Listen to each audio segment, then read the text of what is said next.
साहस भ्रमनिलिम्ब निर्झरी विलोल वीच वल्लरी विराजमान मूर्धनि धगत धगत धगत जलल्ललाट पट्ट पावके किशोर चंद्रशेखर रति प्रदीक्षिणं मधराधरेन्द्र नंदिनी विलास बंधु बंधुरा सुरक्तिगंध संतति प्रमोदमान मानसे कृपा कटाक्ष धोरणी निरुद्ध दुर्धरापति क्वचित्तिरंबरे मनो विनोद में तु वस्तुनि जटाभुजंग पिंगला स्फुरत् फणामणि प्रभा कदम्ब कुंकुमधरा प्रलिप्त दिग्वधूमते वरान सिंधुर स्फुरत् वगुत्तरीय मेधुरे मनो विनोद वर्धितं विभर्तु भूत.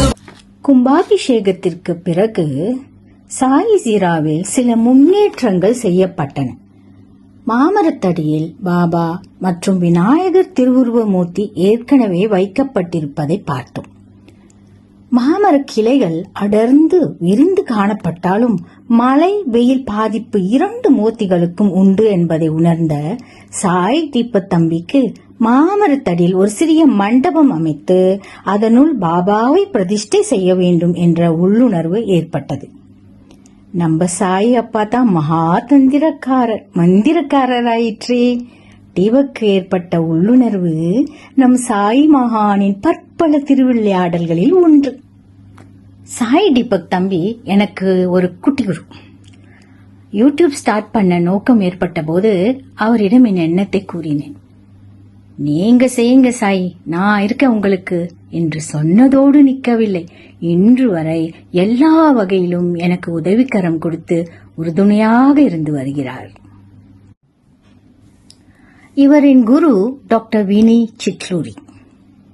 அனைவரும் walking encyclopedia on Shirdi Sai Baba என்று பெருமையாக இவரை அழைப்பார்கள். இவர் சாய் மகான் தொடர்பான 7 புத்தகங்களை ஆங்கில மொழியில் எழுதியுள்ளார். பூஜை ஸ்ரீ நரசிம்ம சுவாமி, ஸ்ரீ திலீப் பாவர், டாக்டர் வினி சிட்லூரி போன்றோர் புண்ணிய ஆன்மாக்கள். சாய் மகான் தொடர்பாக இவர்கள் செய்த தேடல்கள், ஆய்வுகள், எழுதிய சஞ்சிகைகள், புத்தகங்களினால்தான் இன்று சாய் பக்தர்களுக்கு பாபாவின் முழுமையான வாழ்க்கை வரலாறு, பாபா பக்தர்களுக்காக செய்த தியாகங்கள், அற்புதங்கள், போதனைகள், அதன் உட்கருத்து போன்றவை பரவலாக தெரிய வந்துள்ளது. இவர்களின் சேவையை மனதில் கொண்டு ஒரு சாஷ்டாங்க நமஸ்காரம் செய்வோம். வினிமா கடந்த 24 மார்ச் 2022 ஒரு புனித வியாழக்கிழமை அன்று தன் பூத உடலை நீத்து பாபாவுடன் ஒன்றர கலந்துவிட்டார். அம்மாவின் சிசிய பிள்ளைதான் தீபக். பாபா தொடர்பான எல்லா கதைகளும், இடங்களும், தகவல்களும் தன் விரல் நுனியில் வைத்திருப்பார். உடலால், உள்ளத்தால், செல்வத்தால், வாக்கால் பாபாவை முழுமையாக சரணடைந்தவர் தான் சாய் தீபக் ராஜா தம்பி. மாமரத்தடியில் மண்டபம் கட்டும் பொருட்டு முடிவு எடுக்க முடியாத நிலை ஏற்பட்டது. ஐயப்பாடில் உள்ள எல்லா விஷயங்களிலும் திருவுளச் சீட்டு போட்டு எடுக்கப்பட்ட சீட்டில் உள்ளபடி நடப்பது இவரின் நிரந்தர வழக்கமாகும். சாயி சச்சரிதத்தில் பாபாவின் அடியவரான ஷாமாவும் இம்முறையையே கடைபிடித்திருப்பதை சாப்டர் 45 கூறப்பட்டிருப்பதை பார்க்கலாம். மண்டபம் கட்டவும் மண்டபம் கட்ட வேண்டாம் என்ற விஷயத்தை இரு வெவ்வேறு சீட்டுகளில் எழுதப்பட்டு மாமரத்தடியில் அமர்ந்துள்ள பாபாவின் பாதத்தில் வைத்து மனதார தியானித்து பின் உடன் இருந்தவர் ஒருவரால் எடுக்கப்பட்டது. மண்டபம் கட்டவும் என்ற சீட்டே பதிலாக வந்தது. இதையே பாபாவின் விருப்பமாகவும் ஆசீர்வாதமாகவும் கொண்டு வேலையை தொடங்கினர். தொடர்ந்து புளிய மரத்தடியில் அமர்ந்துள்ள துவாரகமாயி பாபாவையும் அணையா விளக்கையும் வெயில் மழையில் இருந்து பாதுகாக்கும் பொருட்டு ஆனிங் போட்டனர். புளிய மரத்தின் இடதுபுறத்தில் அமைந்துள்ள நவநாத் சீடரின் சமாதியினுள் நவநாத் மூர்த்தி ஒன்றை திருவுள சீட்டு முறையிலே அனுமதி பெற்று பிரதிஷ்டை செய்தனர். சாய் தீபக்கிடம் ஒரு பைசா கூட வாங்காமல் இவ்வேளைகளை சேவையாக எண்ணி செய்து முடித்தனர் அவருடைய ஆவோ சாயி பீஜ்லி டீம் உறுப்பினர்கள். டீமில் உள்ள கிரி ஐயா, ஞானசேகர் ஐயா, குமார் ஐயா, சந்திரசேகர் ஐயா, காயத்ரி, ஆகாஷ் மற்றும் மகேஷ் அனைவருமே மத சாஸ்திர வழிபாடு முறைகளை முழுமையாக அறிந்தவர்கள், பாபாவின் உறுதியான பக்தர்கள். அவர்களுடைய புலனும் மனதும் எப்போதும் இறைவனது வழிபாட்டிற்கும் சேவைக்கும் மட்டுமே என தூய வாழ்க்கை வாழ்ந்து வருபவர்கள். இவர்களில் திரு சந்திரசேகர் ஐயா மணிமகுடம். சந்திரசேகர் ஐயாவும் அவர் பாதுகாப்பில் வளரும் அவருடைய தங்கை மகள் காயத்ரியும் சித்தர் பரம்பரையைச் சேர்ந்தவர்கள். சந்திரசேகர் ஐயா இந்து மத வேத சாஸ்திரங்களை நன்கு அறிந்தவர். இவர்கள் இருவரும் பாபா கனவிலும் தியானத்திலும் கூறும் கோரிக்கைகளை சேவையாக செய்து வருகிறார்கள். பராமரிப்பின்றி கைவிடப்பட்ட சித்தர் சமாதிகள், சிறிய கோயில்களை தங்கள் சொந்த செலவிலே புனரமைப்பு செய்து பாதுகாத்து வருகிறார்கள். பாபாவின் பெரும் அடியவரான மாதவ் ராவ் தேஷ்பாண்டே லாயர் ஷாமாவின் வீடு இன்று ஷீர்டியில் நல்ல நிலையில் உள்ளது என்றால் அதற்கு இவர்களும் ஒரு காரணம். பாபா வாழ்ந்த காலத்தில் ஷாமாவின் வீடு களிமண்ணால் செய்யப்பட்டது. பல ஆண்டுகளுக்கு முன்பு டாக்டர் வினய் சித்லூரியின் தகப்பனார் சிரத்தை எடுத்து ஷாமாவின் வீட்டை புதுப்பித்து கல் வீடாக கட்டி கொடுத்து உதவியுள்ளார். 96 வயது நிரம்பிய ஷாமாவின் மருமகள் குசும் உத்தவ் ராவ் தேஷ்பாண்டே மட்டுமே வசித்து வரும் இவ்வீட்டை இவர்கள் தான் கடந்த செப்டம்பர் 2023 பாபாவின் ஆணைப்படி சுத்தம் செய்து பெயிண்ட் அடித்து பொருட்களை ஒழுங்குபடுத்தி வைத்துள்ளனர். பாபா ஷிர்டியில் வாழ்ந்த காலங்களில் ஒவ்வொரு நாளும் சென்ற ருய் என்ற கிராமத்தில் அமைந்துள்ள அனுமன் கோவிலை சாய் தீபக்குடன் இணைந்து புனரமைப்பு செய்ய உதவியுள்ளனர். சாய் ஜிராவில் அமைந்துள்ள நவநாத் சீடரின் சமாதியை பற்றி பார்ப்போம் வாங்க.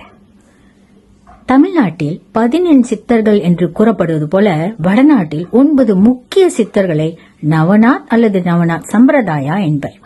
மும்மூர்த்திகளின் அவதாரமான தத்தாத்ரேயரே இவர்களின் குரு. மகான்கள் அதிகமாக அவதரித்த இடம் மகாராஷ்டிரா. மகாராஷ்டிராவில் நீங்கள் எந்த பகுதிக்கு சென்றாலும் நவநாதர் மற்றும் தத்தாத்ரேயர் கோயில்களை பரவலாக காணலாம். இங்கு நிறைய நாத் சமாதிகளும் உள்ளன. அதனால்தான் இவ்விடத்தை சந்த் பூமி என்று போற்றுகிறார்கள். சந்த் என்றால் ஞானி என்று பொருள். நவநாதர்களின் ஒரு நாதர் தான் கனிப்நாத் மகாராஜ். கனிப்நாத் மகாராஜுக்கு 700 சீடர்கள் இருந்துள்ளனர். அதில் ஒரு சீடரின் சமாதி தான் சாயி ஜீராவில் உள்ள சமாதி என்று பதிவு செய்யப்பட்டுள்ளது. இருப்பினும் இது கனிப்நாதரின் சமாதிதான் என்று சிந்தோன் கிராம மக்கள் ஆழமாக நம்புகிறார்கள்.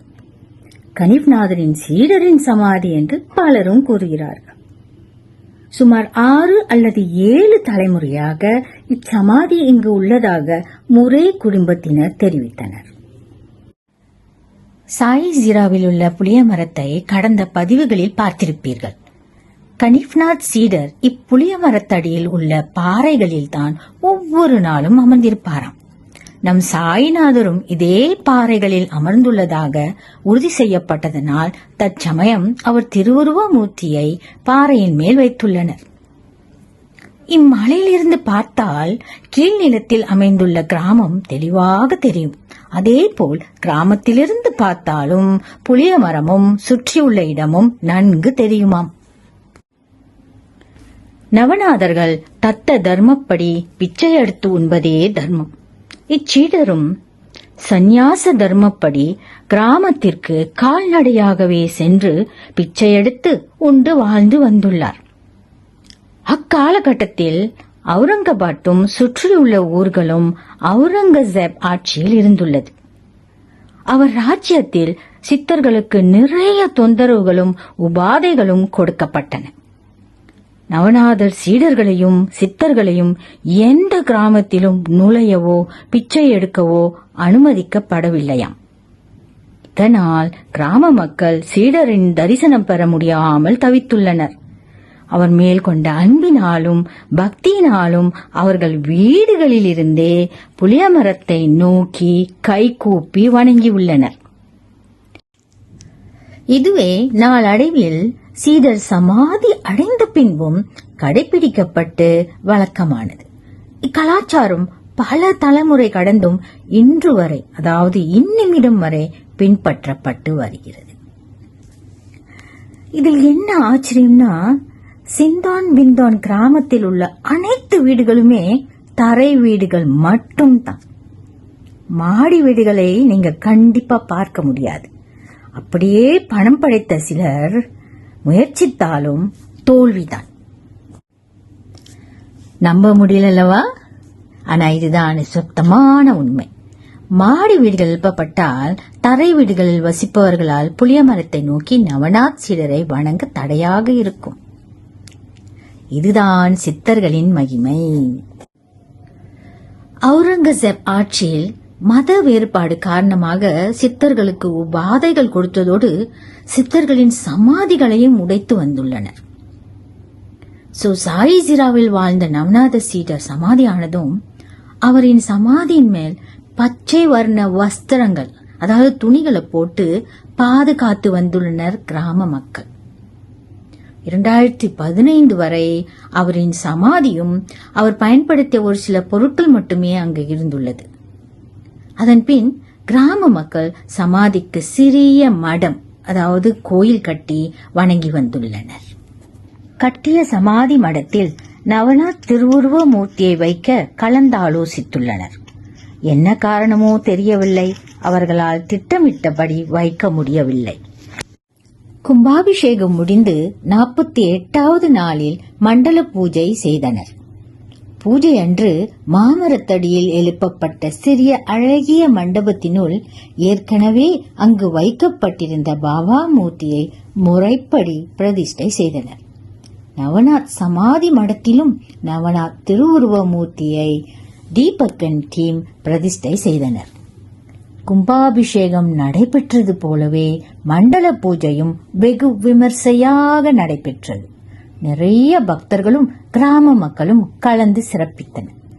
கனடா சாயி பக்தர்கள் குரூப் ஒவ்வொரு சிறப்பு பூஜைகள் நடைபெறும் போதும் அன்னதானம் வழங்கும் செலவை ஏற்று திரு ரஜினி மூலம் சிறப்புற செய்து வருகின்றனர். 26ஆம் தேதி டிசம்பர் மாதம் 2023 பௌர்ணமியும் தத்த ஜெயந்தியும் இணைந்து வந்த புனித நாளில் நந்தி பகவான் முன் சிவலிங்கம் இந்து மத சாஸ்திர முறைப்படி பிரதிஷ்டை செய்யப்பட்டது. எல்லா பூஜைகளும் அபிஷேகங்களும் அர்ச்சகரால் கவனத்துடன் செய்யப்பட்டது. வெகு சமீபத்தில் சாயிஜிராவில் நடந்த ஒரு நெகிழ்ச்சியான நிகழ்வினை பார்க்கலாம் வாங்க. கடந்த 2ஆம் தேதி ஏப்ரல் மாதம் 2024 30 அங்கத்தினர்களை கொண்ட சென்னை பக்தர்கள் குழு சாயிஜிரா புண்ணிய பூமிக்கு வருகை தந்துள்ளனர். இவர்களில் பலர் ஒவ்வொரு வருடமும் சென்னையிலிருந்து பாபா பல்லக்குடன் பாபாவின் நாமங்களை கூறிக்கொண்டே ஷீர்டி வரை நடைப்பயணம் செய்யும் ஆத்மார்த்தமான பக்தர்கள். கோவிட் காரணத்தால் பல முறை தடங்கலான இவர்களின் சாயிஜிரா யாத்திரை பயணம் இவ்விடம் பூரண புனித தலமாக உருவாகிய பின்னே பாபா இவர்களை இங்கு அழைத்து வந்துள்ளார். அனைத்து கடவுள்களின் நாமங்கள், அபிஷேகம், பூஜை, அர்ச்சனை, கீர்த்தனை, லலிதா சஹஸ்ரநாம பாராயணம் என பாபாவை பல்வேறு விதமாக ஆராதனை செய்துள்ளனர். உரிய வழிபாடுகள் எல்லாம் முடிவுற்றதும் குழுவில் இருந்த ஒரு அம்மா மனமுருகி கண்களில் கண்ணீருடன் பாபாவின் சார்பாக வழங்கும் வலிமை வாய்ந்த உறுதிமொழிகளை கொஞ்சம் கேளுங்கள்.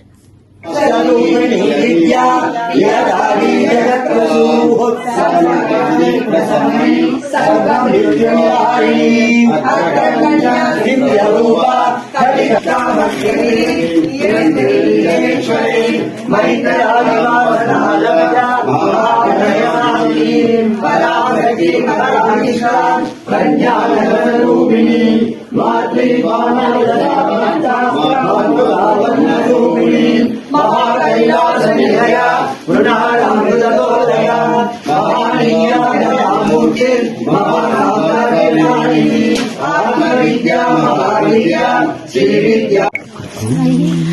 நீங்க பூஜை அபிஷேகம் முடிஞ்ச உடனே வள்ளலார்ல இருந்து எல்லாரும் இங்க வந்து நின்னுட்டாங்க. சாய் கிருபா, அன்னதானம் இங்க சிறப்பா நடக்க போகுது. சாய் கிருபா, சாய் கிருபா, சாய் கிருபா.